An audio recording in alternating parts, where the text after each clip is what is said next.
syuhada dalam segmen Luar Darah Muda. Cuba tengok tajuk dekat bawah ni.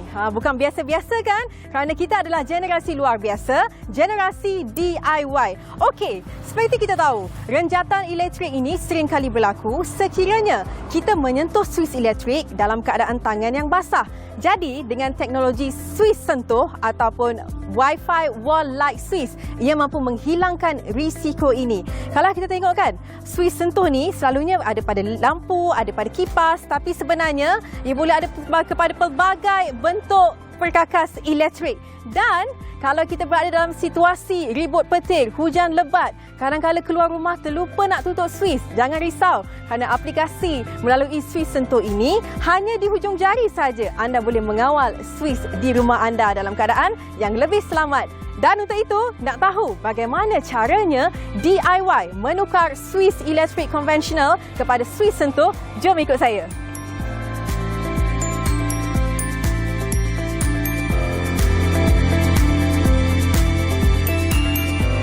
DIY menukar suis elektrik konvensional kepada suis sentuh atau Wi-Fi wall light switch. Hari ini saya bersama dengan Encik Azhar bin Abu Hassan Asyari yang merupakan pensyarah program Diploma Kompetensi Elektrik. Baik Encik, boleh kongsikan apa asasnya penukaran suis konvensional kepada suis sentuh ni? Okey. Untuk pada asalnya suis konvensional digunakan untuk sekadar on dan off saja secara manual. Tetapi dengan adanya Wi-Fi wall light switch ini, kita boleh on bukan sekadar melalui secara sentuhan tetapi melalui smartphone. Tetapi pastikan dalam lingkungan switch ini berada dalam jaringan internet. Bahan-bahan yang diperlukan hanya Wi-Fi wall light switch ni dan juga kapasitor. Ni kapasitor ni ada dua kaedah untuk membuat pendawaian. Kaedah pertama, pendawaian menggunakan kapasitor tanpa neutral pada suis. Kaedah yang kedua, menggunakan neutral pada suis dan tidak menggunakan kapasitor pada beban. Seterusnya kita akan tukarkan suis yang asal kepada Wi-Fi wall light switch ini.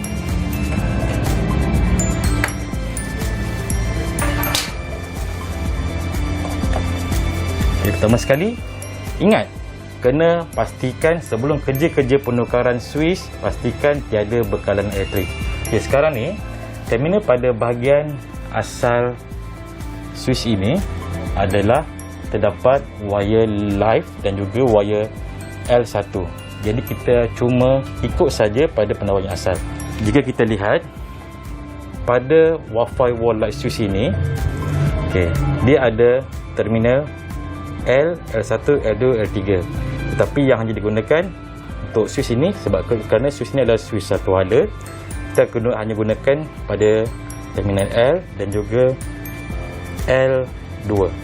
Okey, keperluan asas pendawaian pertama sekali, sebelum buat kerja pendawaian elektrik, kita kena ada pengetahuan tentang elektrik.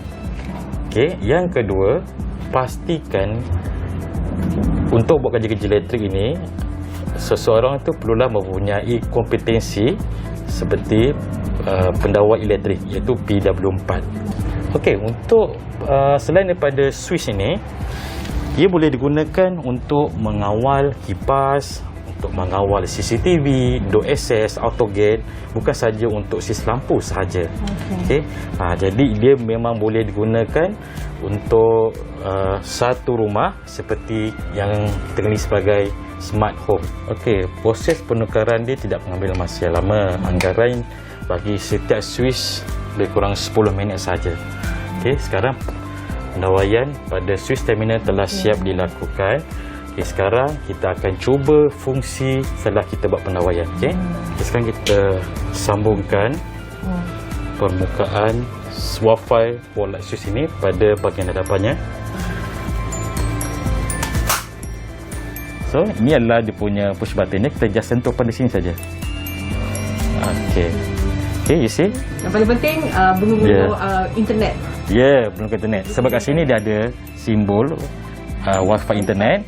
So Swiss ni kena sentiasa berada dalam lingkungan jaringan internet.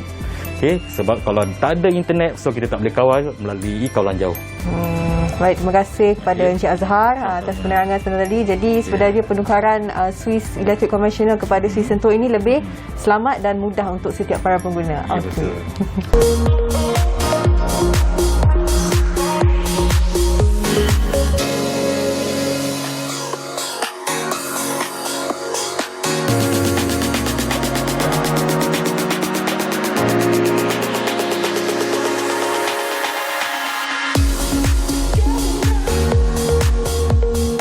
Baik, begitulah tadi sesi DIY menukar Swiss Conventional Electric kepada Swiss Sentuh iaitu Wi-Fi Wall Like Swiss, di mana ia satu teknologi canggih yang lebih selamat yang dibangunkan oleh Institut Kemahiran MARA Kuala Lumpur. Dan anda sedang menonton Darah Muda musim baharu dengan kerjasama rakan strategik Yayasan Peneraju Pendidikan Bumi Putra.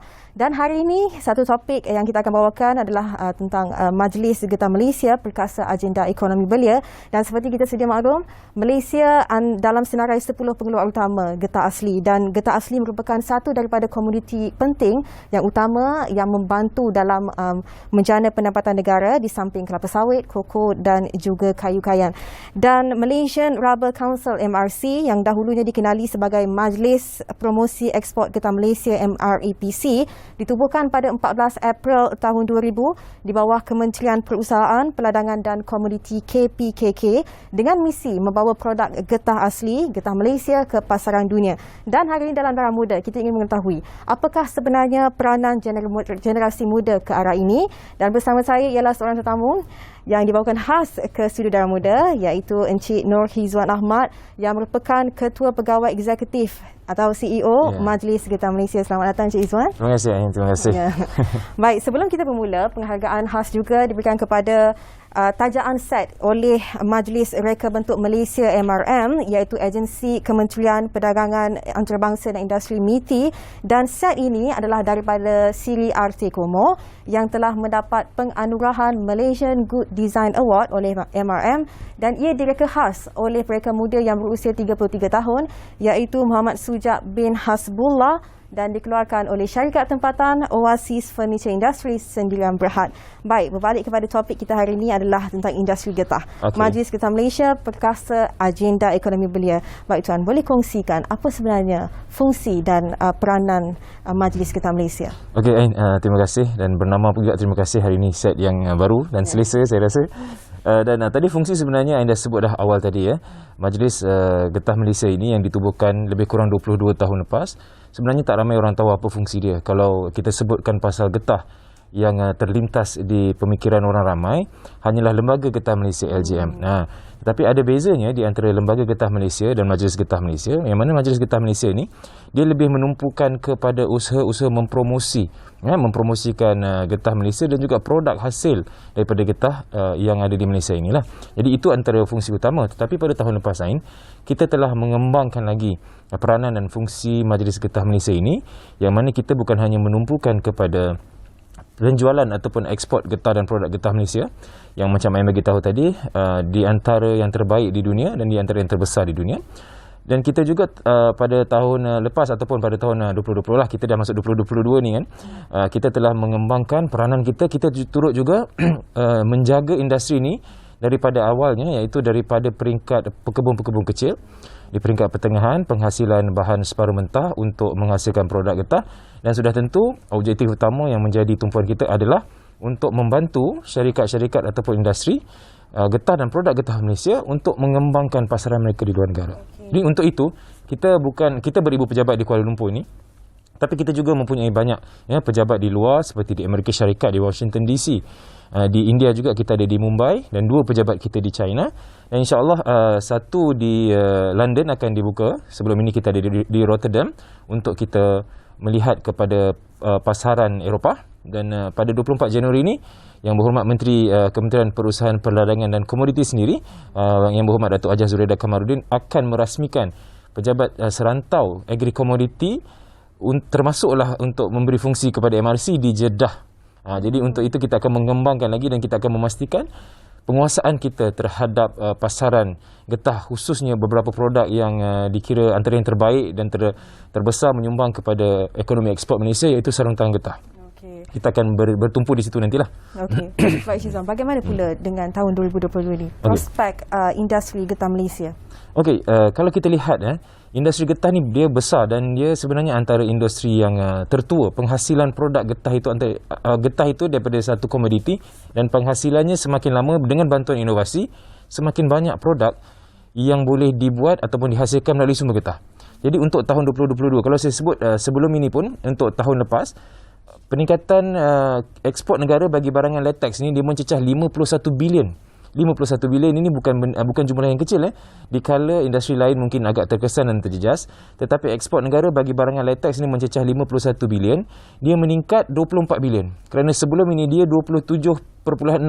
Jadi peningkatan ini sangat tinggi pada masa orang ataupun industri lain merasa agak tertekan dengan COVID-19, tetapi ada orang kata blessing in disguise untuk industri ini di Malaysia. Peningkatan itu terlalu tinggi dan kita jangka peningkatan ini akan bertambah pada tahun ini kerana nampak gayanya mungkin keperluan produk getah pada waktu pandemik COVID itu agak tinggi, tetapi post COVID pun ataupun dalam pada kita untuk menyesuaikan diri dengan keadaan COVID ini, awareness ataupun kesedaran publik itu bukan sahaja hari ini terdiri daripada kalangan mereka yang menggunakan, saya sebut contoh sarung tangan getah di bidang kesihatan, tetapi di bidang pembersihan, di bidang penyediaan makanan pun mereka telah mula merasa pentingnya untuk menjaga kebersihan dan menggunakan sarung tangan getah ataupun produk-produk lain dengan getah. Kalau saya sebutkan tadi yang peningkatan 24 bilion itu, kalau hasil ekspor kita 51 bilion, tetapi 49 bilion sahaja, 49 bilion adalah merupakan hasil daripada ekspor sarung tangan getah sahaja. Dan kita antara yang terbesar di dunia. Dan ini merupakan antara ekspor komoditi yang paling besar. Jadi sebenarnya ini komoditi yang mendatangkan hasil kepada negara lah. Okay? Jadi kita bukan setakat sarung getah lah. Getah ini bukan setakat sarung tangan getah, tapi produk getah kita juga terdiri daripada komponen otomotif. Ada terdiri daripada beberapa peralatan yang digunakan dalam aplikasi kejuruteraan engineering.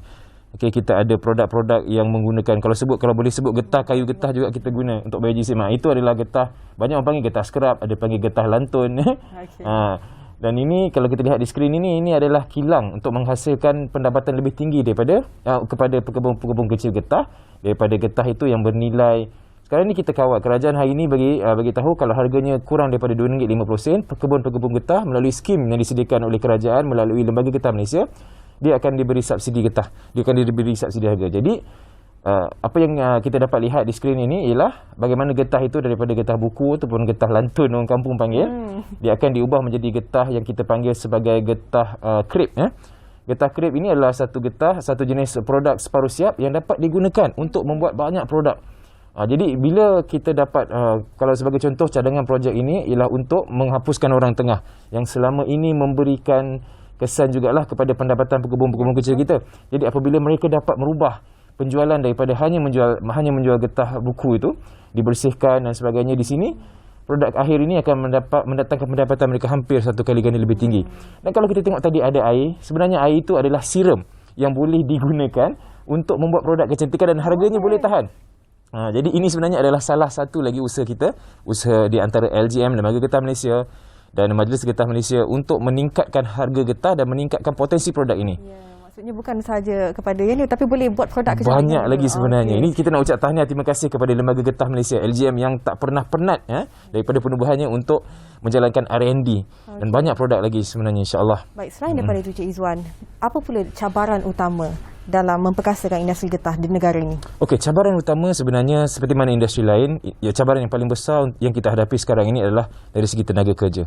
Kerana ramai orang melihat bahawa tenaga kerja ataupun bekerja dalam sektor ataupun industri getah ini dia gelarkan sebagai 3D. Mereka gelar industri ini industri dirty, dangerous dan ada yang cakap demeaning ataupun difficult. Jadi dia tak menarik untuk generasi muda ataupun generasi apa pun. Mereka melihat industri ini sebagai industri yang agak macam orang kata apa, tak ada kelas lah. Kau ni kerja mana? Peturi getah. Kau kerja mana? Kilang getah kan. Itu antara cabaran utama. Sedangkan setakat hari ini antara cara yang terbaik untuk menoreh getah daripada pokok getah adalah secara manual. Banyak teknologi yang digunakan, tetapi kesesuaian dan juga dari segi ekonominya mungkin belum lagi dapat dilaksanakan. Tapi untuk antara satunya ialah yang saya sebutkan tadi, cabaran utama ialah sektor tenaga kerja. Dan yang kedua, ada persepsi bahawa industri ni tak menarik dan gaji pun tak lumayan. Itu pun cabaran juga. Dan untuk kita tingkatkan daya saing industri getah pada keseluruhan rantaian nilai kita tu, itu adalah juga cabaran. Sebab hari ni kita lihat pekebun kecil ni dia tidak, macam saya sebut tadi, awal-awal saya sebut tadi, industri getah ni ekspor dia bilion, 50 bilion lebih. Tapi pekebun kecil getah di bawah ini tak merasai yang kita kata sebagai pendapatan bertambah dan sebagainya. Mereka kekal di situ. Ini juga salah satu cabaran apabila mereka rasa macam ini tak berbaloi. Ada juga di kalangan mereka yang tinggalkan pokok getah itu tidak ditoreh, ataupun tunggu tua sikit, jual kayunya dan mungkin beralih kepada agri komoditi yang lain. Jadi sebenarnya benda ini cabaran dan dia akan mengakibatkan daya saing kita di peringkat antarabangsa. Tak payah tengok jauh lah, di peringkat serantau kita ni pun kemungkinan kita mungkin akan tercicir sebab kita masih lagi pada waktu ini cuba untuk berkira-kira bagaimana untuk melibatkan kejayaan daripada kejayaan hasil ekspor yang tinggi itu. Macam mana kita nak pastikan pekebun kecil ini juga merasai apa yang dirasai oleh pemain-pemain industri besar ni lah. Tapi untuk itu kita tak berdiam diri. MRC ni kita ada banyak dana, dan baru ini kita ada dana Global Fund for Urban Industries yang kita buat untuk kita mempromosikan idea baru dan inovasi. Apa saja inovasi yang dilakukan oleh mereka yang mungkin daripada IPT, mungkin daripada syarikat dan sebagainya. Kalau mereka nak buat R&D, apa-apa inovasi yang melibatkan satu hari nanti industri getah ini naik dari segi machinery-nya ke, dari segi automation-nya ke, kita menyiap dan menyediakan dana untuk mereka membuat kajian-kajian itu. Ini salah satu peranan MRC yang kita lakukanlah setakat ini. Baik, sebelum tadi Encik Izwan ada menyebut tentang 3D, dirty, difficult and dangerous. Dan bagaimana untuk industri getah dan belia ini untuk digabungkan? Bagaimana pendapat Encik Izwan untuk meremajakan industri getah ini?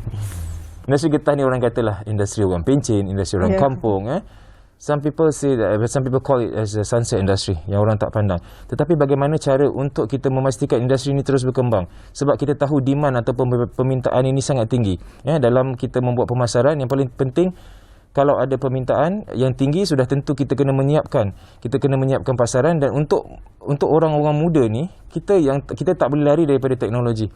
Everybody is embracing technology. Jadi untuk melihatkan industri ini sebagai industri yang seksi, industri yang memang actually modern, kita buat apa yang kita boleh buat.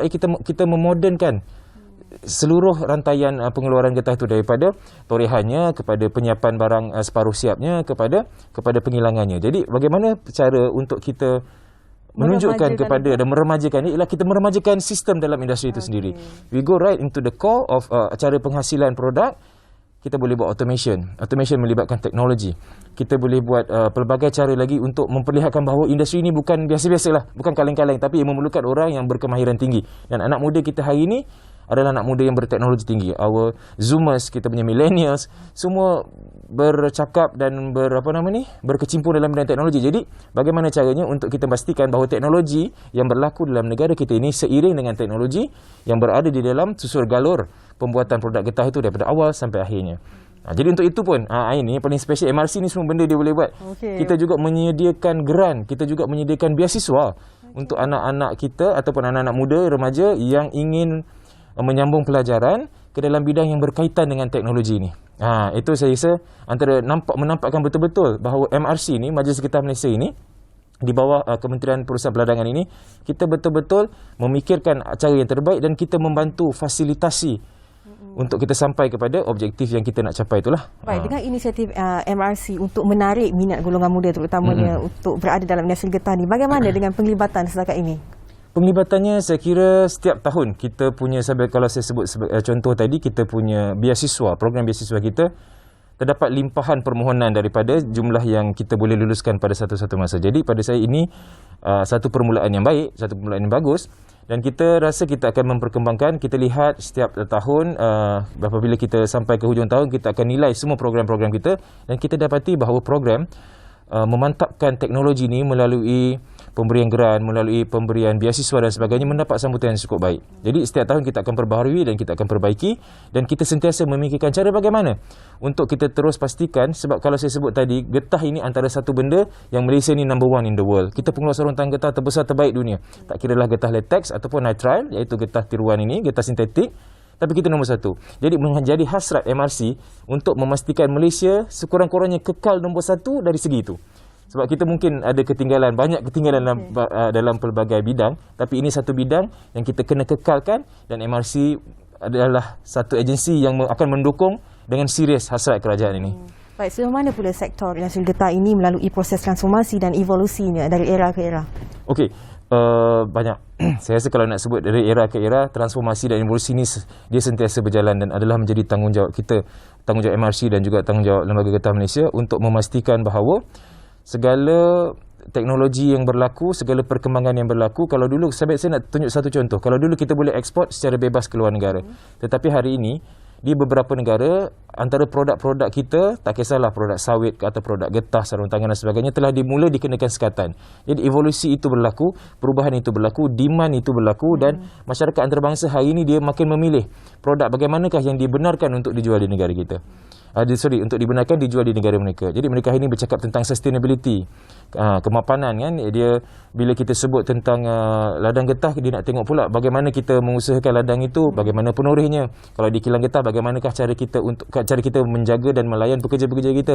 Jadi semua ini dia ada saling kait dan evolusi itu berlaku, dan evolusi ini sebenarnya memaksa secara tidak langsung pemain-pemain industri dan negara kita serta semua agensi kerajaan terlibat untuk sentiasa berada di hadapan, untuk sentiasa melakukan sesuatu agar kita tak ketinggalan dengan apa yang berlaku di pesara dunia. Itu juga antara fungsi penubuhan pejabat-pejabat MRC di luar negara, ya. Baik, kalau dilihat majlis getah turut terlibat dengan jelajah agri komoditi yang keluarga oleh KPKK. Boleh kongsikan? Okey, jelajah agri komoditi ini merupakan buah fikiran ataupun idea daripada Yang Berhormat Menteri KPPK sendirilah, Datuk Haji Zuraidah Kamarudin, yang mana dia telah mengilhamkan bahawa seperti mana yang saya sebutkan tadi, hari ini kita melihat industri ini di hujungnya. Industri ini kita ada sebut sektor huluan, sektor pertengahan, sektor hiliran. Tapi yang kurang mendapat hasil dan kurang mendapat manfaat daripada ini adalah hujung sekali. Di tempat asal berlakunya, kalau kita tengok tayar getah, tapi hujung sekali sebelum getah itu menjadi tayar ialah penoreh getah. Jadi antara fungsi jelajah agri komoditi ini ialah untuk memulangkan kembali hasil negara, hasil industri kepada mereka yang sebenarnya berjiwa dan mengerah keringat, mengerah darah, kadang-kadang ada air mata juga menuai getah pagi-pagi. Saya kalau kena tuai getah pukul 2 pagi, saya menangis juga, ngantuk tahu. Jadi kita kembalikan kepada mereka apa yang kita boleh buat. Dan tadi MRC ambil bahagian ini, okey. Kita membantu dari segi kita yang baru-baru ini kita turun bersama Yang Berhormat Menteri ke Baling. Kita berikan geran lebih kurang bantuan lebih kurang RM50,000. Kemudian kita ke Kuala Terengganu. Juga dalam program yang sama, antara sumbangan MRC pada waktu itu ialah kita memberi tablet kepada anak-anak sekolah, anak-anak petani-petani, pekebun-pekebun getah kecil ni, yang mereka kita rasa kekurangan dari segi itu, tapi kita tak nak mereka ketinggalan lagi. Jadi kita cuba bantu mereka dengan tablet, dan tablet itu ada line-nya, bukan bagi tablet kosong, dan dalam itu juga ada aplikasi untuk tuitionnya dan sebagainya. Jadi banyak sebenarnya apa yang telah dilakukan oleh MRC, dan kita tidak akan terhenti setakat ini.